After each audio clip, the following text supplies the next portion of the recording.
Panorama group, जो सोचता है वो करता है। आपके अपने सपनों का आशियाना। उपेंद्र कुशवाहा ने भी तो कल ताकत दिखाई है। उन्होंने कहा कि बाधाएँ पैदा की जा रही हैं, लेकिन जब बाधाएँ पैदा होती हैं, तो मुझे बाधाओं से जूझने में आनंद आता है। और जो लोग 4-5 सीटों की बात कर रहे हैं, उन्हें बात करने दीजिए, क्या होना है, नहीं होना है, मुझे पता है और मुझे फैसला करना है। तो उपेंद्र कुशवाहा भी तो देख रहे हैं ना कि चिराग पासवान शर्तें लगा रहे हैं और मुझे इतना कमतर तौल दिया जा रहा है। देखिए ज्ञानेश्वर जी, उपेंद्र कुशवाहा का बिल्कुल डिफरेंट मामला है। मतलब उनकी जी। इंडिविजुअल पॉलिटिक्स नहीं है। वो पार्टी या हुँ, एक अब गठबंधन के ऊपर अपने को कभी नहीं रखते हैं। हुँ, उपेंद्र कुशवाहा की अपनी आपने कभी देखा है कि वो चेस्ट थंपिंग कर रहे हो किसी चीज़ के लिए, अपनी छाती और पीठ थपथपा रहे हो, अपने को बहुत बड़ा सुपरमैन दिखा रहे हो अपने को, वो कभी नहीं करते हैं। जी। वो कभी हुँ, इस तरह का भ्रम नहीं पालते हैं, ना दूसरों को ये भ्रम देते हैं कि हम ही ने सब आसमान थाम रखा है, हम ही भगवान कृष्ण की तरह अपनी कानी उँगली पर गोवर्धन उठाए हुए हैं, नहीं तो फिर सब खत्म ही हो जाएगा हम अगर नहीं रहेंगे। तो ये चिराग पासवान बिल्कुल। वाला एटीट्यूड उनका नहीं है। उनकी हुँ, राजनीति हमेशा अपने गठबंधन को मजबूत करने की रहती है। देखिए, हमने हुँ, पिछला चुनाव देखा, ज्ञानेश्वर जी आप भी देख रहे थे, सबको पता था कि कोई चुनाव जीतने की स्थिति नहीं है, उन्होंने जो ग्रैंड डेमोक्रेटिक हुँ। अलायंस बनाया है उसका। लेकिन जी। उन्होंने मेहनत में कोई कसर नहीं छोड़ी, उन्होंने खूब मेहनत की, अपने लिए भी की, अपने सहयोगियों के लिए भी की। चुनाव हुँ, हार गए सब अलग बात है, सिर्फ बसपा को 1 सीट मिली, लेकिन उन्होंने मेहनत की अपने गठबंधन के लिए और उसको 3.5% से ज़्यादा वोट आया उस गठबंधन। उसमें मुस्लिम का जी। भी वोट था, दलित का भी वोट था, कुशवाहा का भी वोट वो लेकर के आए थे। हुँ, उनका समर्थन हमने कल देखा जो मुजफ्फरपुर की सभा हुई और रैंडम सभा थी, उस तरह की सभा नहीं थी जैसी तैयारी चिराग पासवान ने की थी। उनकी बिल्कुल। सभा बहुत रैंडम थी, बड़ी बहुत थोड़े दिन पहले उसकी घोषणा हुई थी और उनके पास हुँ, कोई साधन, कोई संसाधन, कोई नहीं है। एम नहीं है, कोई एमएलए नहीं है जो उनके लिए मेहनत करे, रात-दिन भाग-दौड़ हुँ, करके लोगों को जुटाए और ना उनके यहाँ कोई वसूली का सिस्टम चल रहा है कि आइए आपको चुनाव लड़ना है, आपको टिकट चाहिए तो आइए इतना रुपया जमा करिए और रैली के लिए भीड़ जुटाइए। ये वाला सिस्टम भी उनके यहाँ नहीं नहीं चलता। वो कार्यकर्ता को टिकट भी दे देते हैं। वो कार्यकर्ता को टिकट दे देते हैं, साधारण कार्यकर्ता को टिकट दे देते हैं और अपने जी। लिए भी कोई ऐसी महत्वाकांक्षा नहीं रखते हैं। हम 10 बार कह चुके हैं, साढ़े 3 साल हुँ, राज्यसभा रहते छोड़े और साढ़े 3-4 साल एमएलसी रहते छोड़े। सड़क पर आ गए जी। लेकिन छोड़ दिया, जब जब वैचारिक हुँ, मतभेद हुए तो छोड़ दिया, जब पार्टी छोड़ी तो वो भी छोड़ दिया। ये बहुत बड़ी हुँ, बात होती है, ये इस बात का ध्यान रखना चाहिए। और उनका जो कल की सभा थी, हम उनका भाषण सुन रहे थे, वो मुद्दों पर आधारित एक सभा थी। हुँ, कोई अपनी इमेज चमकाने की सभा नहीं थी, वो एक संवैधानिक अधिकार की बात कर रहे थे, परिसीमन सुधार की बात कर रहे थे और एनडीए को 225 सीटें दिलाने की बात कर रहे थे। और हुँ, उसमें ये नहीं कह रहे थे कि हम लड़ेंगे 243 सीटों पर और उपेंद्र कुशवाहा लड़ेगा सभी सीटों पर और वो एनडीए की जीत सुनिश्चित करेंगे। वो ये नहीं कह हुँ, रहे थे। ये बड़ा जो बिग माउथ है, जो बड़बोलापन है, जो बिल्कुल। मुंहबली लोगों का जो एक हम देखते हैं जो रवैया है, वो नहीं दिखा रहे थे। तो हुँ, उनकी सभा कार्यकर्ताओं की सभा थी, अपने कोर वोट के वाले लोगों की सभा थी, जो एनडीए का कोर वोट है, उनका अपना खाली कुशवाहा नहीं, जैसा आपने पहले ही क्लियर कर दिया है कि मुजफ्फरपुर कोई बड़ा कुशवाहा वोट आधार वाला क्षेत्र नहीं है। बिल्कुल, बिल्कुल। पूरा पिछड़ा वोट वाला इलाका है। मुजफ्फरपुर से हुँ, विजेंद्र चौधरी जीते थे, मुजफ्फरपुर से जयनारायण निषाद ने राजनीति की, अजय निषाद एमपी हुए, राजभूषण चौधरी निषाद एमपी हुए। तो जी। मुजफ्फरपुर इनकी जगह है, जो वैश्य कम्युनिटी, उसमें भी अत्यंत पिछड़े लोग और मल्लाह और ये इस 3 लोगों की कम्युनिटी है।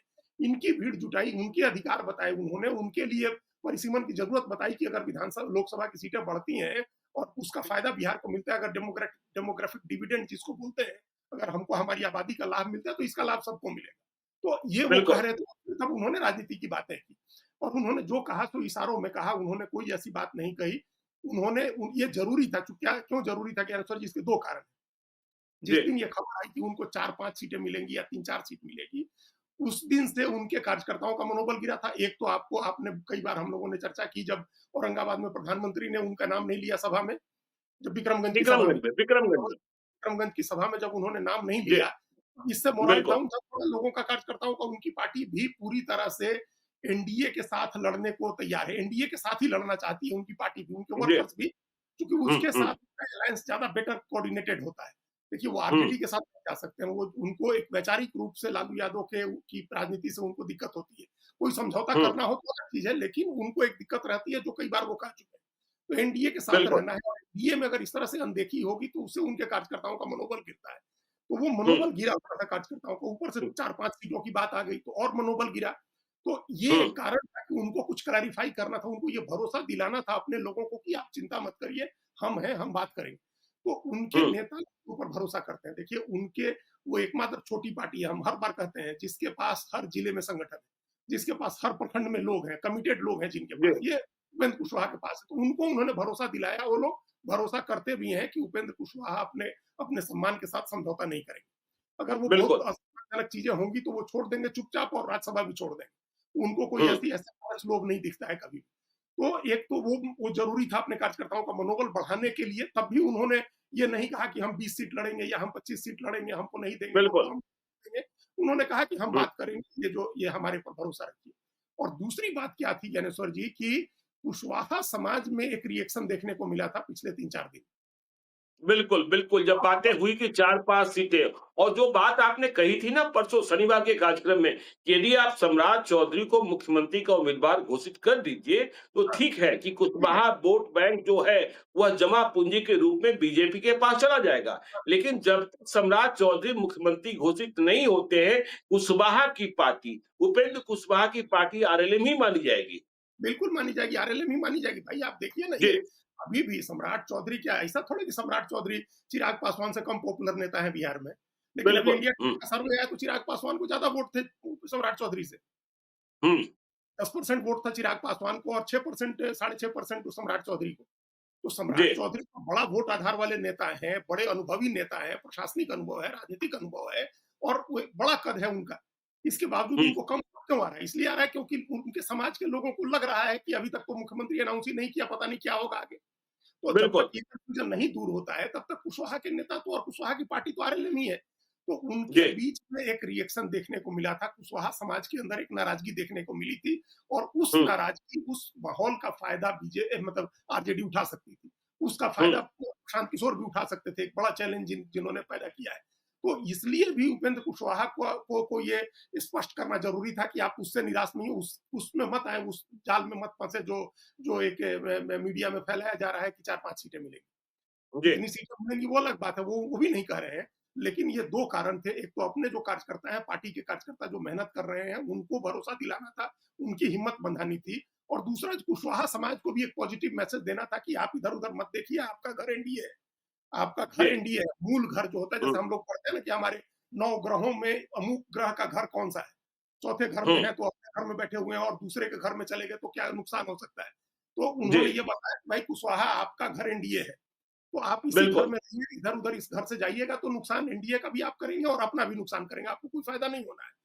हुँ, तो ये वो समझाना भी ज़रूरी था, कुशवाहा समाज को भी एक मैसेज देना ज़रूरी था जो उन्होंने दिया, अपने कार्यकर्ताओं को भी मैसेज दिया और बड़े सटल तरीके से दिया, बड़े बारीक तरीके से और ये नेता की परिपक्वता होती है, जो नेता परिपक्व तरीके से अपनी बात कहता है। तो ये उस बिल्कुल। तरीके से उन्होंने बात कही, कहीं चेस्ट थंपिंग नहीं है, लेकिन कहीं एक बात तो है ना अजीत जी, एक बात तो है ना कि देखिए 4-5 सीटों की बात हम ना करें, लेकिन डबल डिजिट में सीटों को प्राप्त करना उपेंद्र कुशवाहा के लिए बड़ी चुनौती है। और दूसरी बात जब इतने विवाद चल रहे हैं, तो मुझे लगता है कि इन विवादों के बीच जीतन राम मांझी की खामोशी सबसे ज़्यादा सुखदायी है एनडीए के लिए और बीजेपी के लिए और जेडीयू के लिए। वे खामोश हैं और चुप हैं। अच्छा लग रहा होगा नीतीश कुमार को और अच्छा लग रहा होगा अमित शाह और नरेंद्र मोदी को भी कि चलिए ये तो बोल नहीं रहे, बोला पर कुछ नहीं दिखा रहे हैं। हाँ, बिल्कुल अच्छी बात है। उनका वो देखिए वो हो गया, पूरी तरह से अलाइनमेंट उनका हो गया है एनडीए के जी। साथ। उनको रहना हुँ, एनडीए के साथ ही है।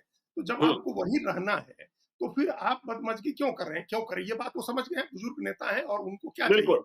जो चीज़ें जी, चाहिए उम्र के इस पड़ाव पर आकर के बेटा, बहू, दामाद, समधन, समधी, खुद, जी, तो बिल्कुल। क्या चाहिए अब उनको, क्या चाहिए? हुँ, और जो हुँ, बची-खुची चीज़ें वो मिल जाएँगी इस बार विधानसभा चुनाव में। बिल्कुल। तो इसीलिए जी, वो आराम से बैठे हैं, उन्होंने अपनी तरफ से एक बात कह दी है, वो डबल डिजिट में सीट चाहते हैं, उन्होंने अपनी बातें कह दी। मिलेगा, हुँ, नहीं मिलेगा, वो अलग बात है। लेकिन हुँ, जो जहाँ तक उपेंद्र कुशवाहा की बात है, देखिए सच्चाई तो वो भी जान रहे हैं, वो भी जान ही हुँ, रहे हैं ना, वो थोड़े मतलब वो कोई अव्यावहारिक राजनीति करने वाले नेता नहीं है। उनको पता है कि 1 हुँ, लोकसभा सीट के बराबर होती है 6 विधानसभा सीटें, उनको हुँ, जो मिलेंगी वो 10 के नीचे ही मिलेंगी। लेकिन वो अगर बिल्कुल। उसमें भी अपने पसंद की सीटें, जहाँ उनके मजबूत लोग तैयारी कर रहे हैं, जहाँ उनके लोगों ने मजबूती से तैयारी की है, अपना संगठन खड़ा किया है, बूथ कमेटी बना ली है, जहाँ आधार भी है वोट का, वहाँ वो सीटें अगर उनको मिल जाए तो उनके लिए बहुत अच्छी हैं। आप 10 सीट, सही। 11 सीट लड़ते और 2-3 सीटें जीते, उससे तो अच्छा है ना, जैसे लोकसभा में वो 3 सीट लड़े थे, तीनों जीत गए। तो आज अगर 8 बिल्कुल। सीट मिले आपको, 7 सीट मिले, 8 सीट मिले और आप सब जीतते हैं, 100% आपका स्ट्राइक रेट हो, तो इससे अच्छी क्या बात हो सकती है? तो हुँ, हुँ, उनका फ़ोकस हमको लगता है कि क्वालिटी सीटों पर होगी, अपने लिए जो कमिटेड उनके लिए लोग हैं, जो पिछले 15 साल, 20 साल से उनके साथ रहे हैं, उनका ध्यान जी। रखने पर उनका जोर होगा, उनका ध्यान रखेंगे, उनके लिए सीटें लेंगे, हुँ। मजबूत सीटें लेंगे, चाहे जितनी मिले, नंबर्स जितने। चलिए, तो देखिए उपेंद्र कुशवाहा मजबूत सीटों को लेने का प्रयास करेंगे मतलब क्वालिटी सीट्स और फिर देखेंगे कि जो हमारे कार्यकर्ता हैं क्योंकि अब तक जो इतिहास है, वह बहुत इधर-उधर नहीं करते हैं सीटों में और उम्मीदवारी में।